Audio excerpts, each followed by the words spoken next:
I'm really happy to be back, back on the biggest music show in the world, in one of the biggest countries in the world, one of the biggest music markets in the world. It's a privilege to be back. Can't wait, actually.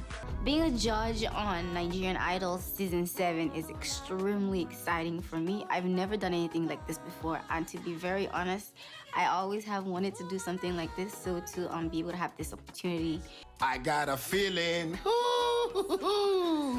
that this season is gonna be a banger. This season's gonna be a banger. Stop, my brother. Stop. I beg you.